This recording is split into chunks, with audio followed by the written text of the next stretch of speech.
This is the Late Round Podcast with your host, JJ Zachariason.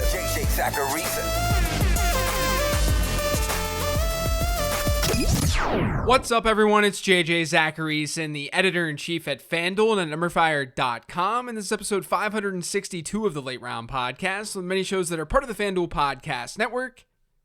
Thanks for tuning in. I told you guys that it was going to be hard to top Week 4's Sleeper Show, and I definitely didn't top it in Week 5. It wasn't a bad week, but it wasn't amazing. I missed on Sam Darnold, Daniel Jones got hurt, and Van Jefferson didn't do a whole lot in a game that had a chance to be a high-scoring one. KJ Osborne and Zach Pascal didn't really come through either. But I did hype up Kadarius Toney for the second straight week, and that was huge. I also mentioned Deontay Harris as a deep play, and he caught a 72-yard touchdown. Michael Carter scored almost 15 PPR points, and the players to bench were all on point too. So it wasn't awful. There were some good hits in there. I'd like to be better each week though, so I hope I can crush it in Week 6. Now, before I get into the sleepers this week, I wanted to remind you about the FanDuel Sunday Million. The prize pool is a whopping $2.5 million this week, with first place taking home $1 million. All you have to do is head over to FanDuel today and click on the NFL Sunday Million contest. Draft your lineup of players, sit back, and enjoy Sunday NFL football. Eligibility restrictions apply. Go to FanDuel.com or download the FanDuel app for more details. For those of you who have listened to the Sleeper Show this year, you know how this goes. You know how the first tier works. I look at players who are rostered in 25 to 50% of Yahoo leagues, and I talk about players who you could play this week. I've got two players this week in this tier that come from the Eagles offense. The first is Zach Ertz. Dallas Goedert was placed on the COVID-19 list, which means Zach Ertz has a chance to see even more volume in this Eagles offense. He already was outpacing Goedert this year in targets, but that target share should get a bump if Goedert's out. And the Eagles offense is probably going to be more pass heavy than usual against Tampa Bay. That's what happens against the Bucs. This season, teams have a 2.82 pass to rush attempt ratio against the Buccaneers. That's a pass rate of almost 74%. The team next on that list is the Cowboys, and their pass rate against is 6 percentage points lower. So if the Eagles throw the ball more and Zach Ertz captures a larger target share, that means he's got a chance to have a decent outing. The other Eagle that I think that you could start or has sneaky appeal is Kenneth Gainwell. The reason teams are throwing on Tampa Bay like they are is because, number one, they have to keep pace with the offense, but also number two, the Buccaneers are good up front. They can stop the run. Teams have realized this, especially over the last couple of weeks. We saw Myles Gaskin basically serve as the team's running game last week by catching a ton of passes out of the backfield. So it's no surprise that the Buccaneers are a top 10 team in adjusted target share allowed to running backs. All that number does is that it just takes the target share that the Bucs have faced against the position and it adjusts it for the opponents that they faced. So their opponents are targeting running backs quite a bit. And Gainwell has served as a pass-catching back in this Eagles offense this year.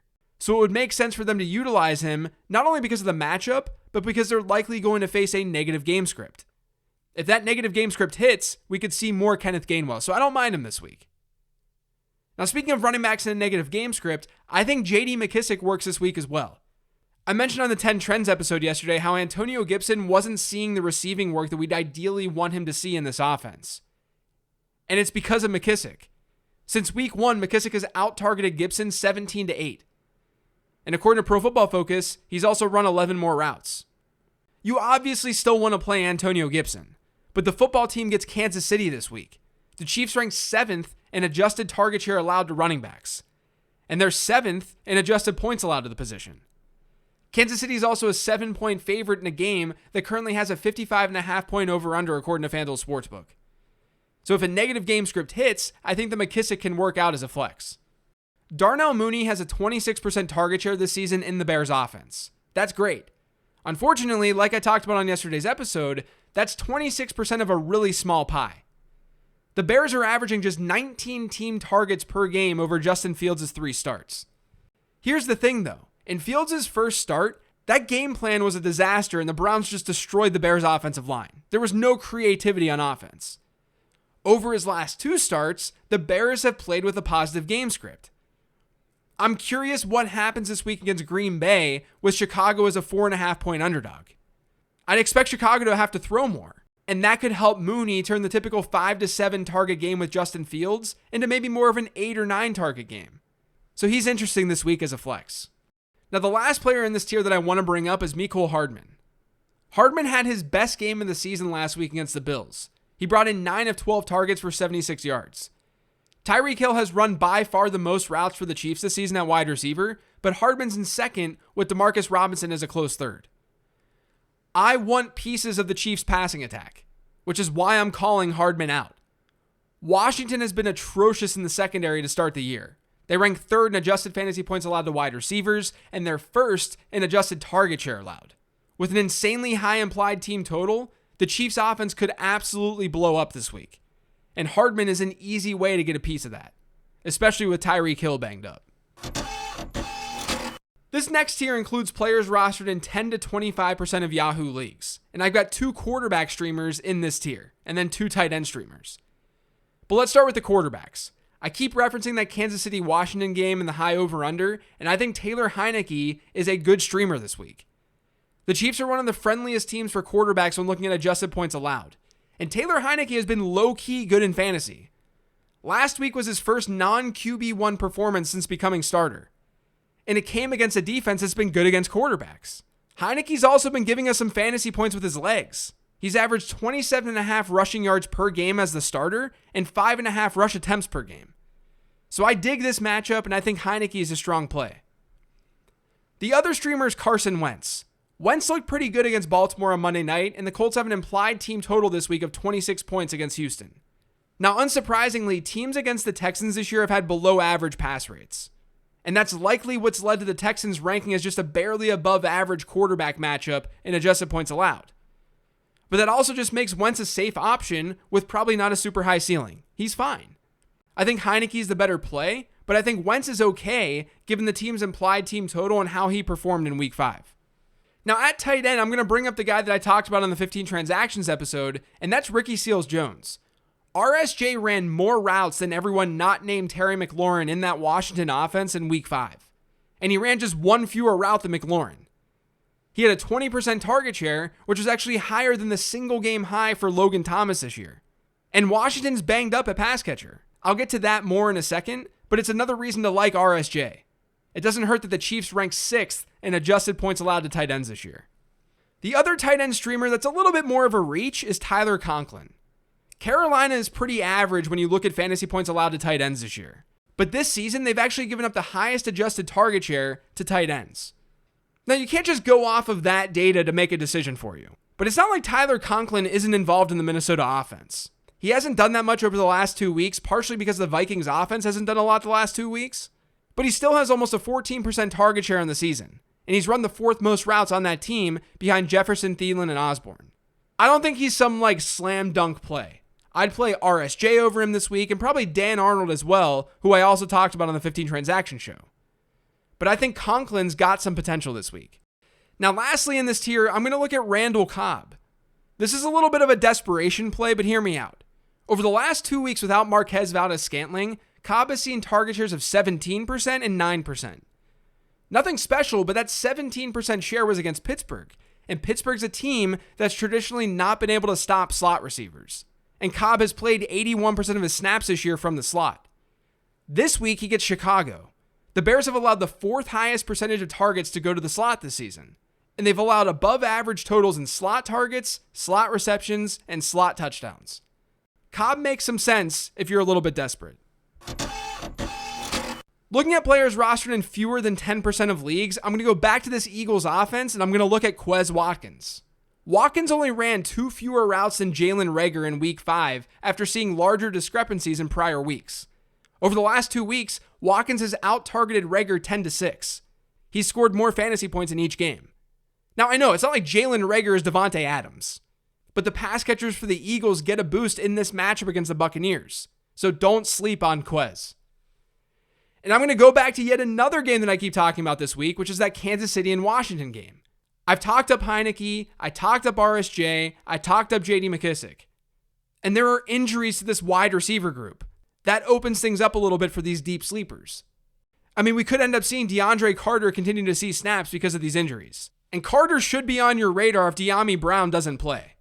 If Brown does play, he gets a nod as a deep sleeper. But if you want to just play it completely safe, you could just look at Adam Humphries.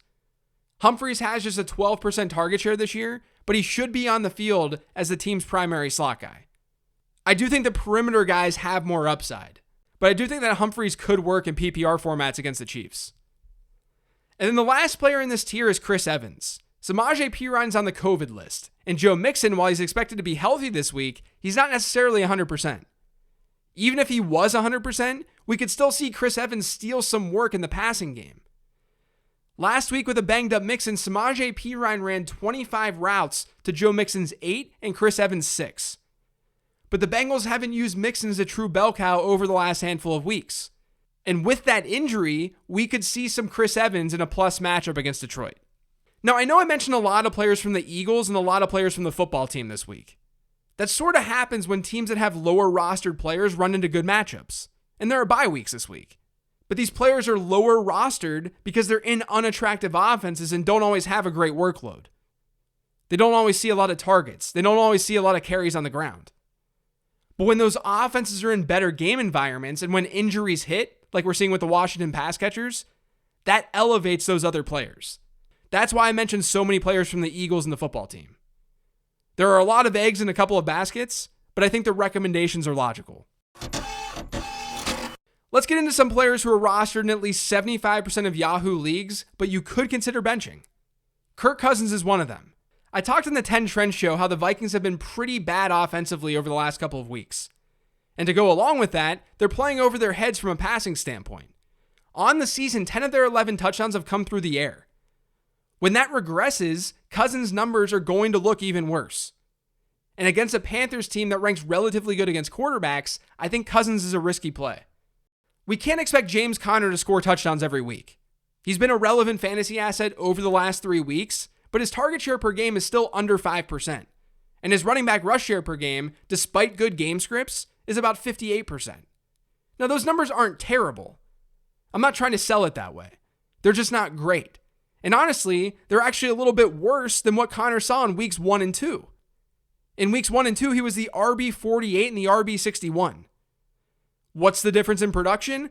Touchdowns. Can we bank on that happening against Cleveland? I'm not super bullish. The Browns, even after giving up a huge performance to Austin Eckler, they've been good against running backs this year. They're top 5 in adjusted points allowed. And Eckler was the first running back to score on the ground against them this season. This is just your reminder to not let Conner's fantasy points scored number drive your start-sit choice.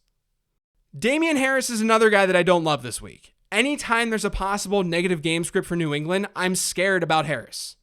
Not only is there some risk because of his fumbling issues, but Harris's average of 4% target share per game this year. He hasn't seen more than a 5% share since week 1. Against Dallas, a tough opponent for running backs where the Patriots could easily be in a negative game script, Harris is tough to trust this week. Let's talk about Tyler Boyd. With T. Higgins back last week, Boyd was still able to run a lot of routes. That's good. But he saw his target share dip.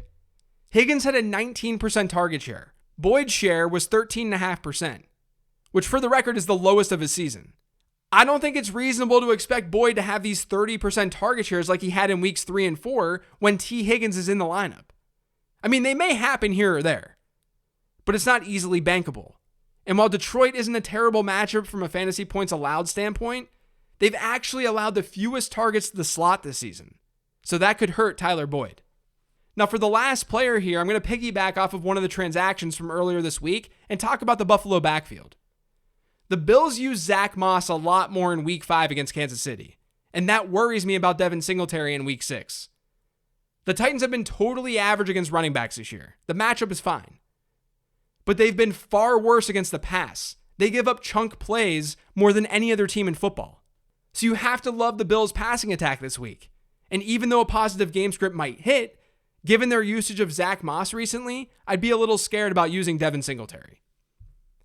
Now, as for the streaming defenses, I already talked about Cincinnati earlier this week, but I also think you can go to Miami, who's facing Jacksonville. The Jags are the second best matchup in adjusted fantasy points allowed to defenses this year, and they've allowed a top 10 defensive performance to 4 of their 5 opponents this season. That's going to do it for today's show, though. Thanks to all of you for listening. If you get subscribed to the Late Round Podcast, make sure you are by searching for it pretty much anywhere podcasts can be found. And don't forget to follow me on Twitter at LateRoundQB. Thanks, everyone. We got one more show this week. I'll talk to you tomorrow.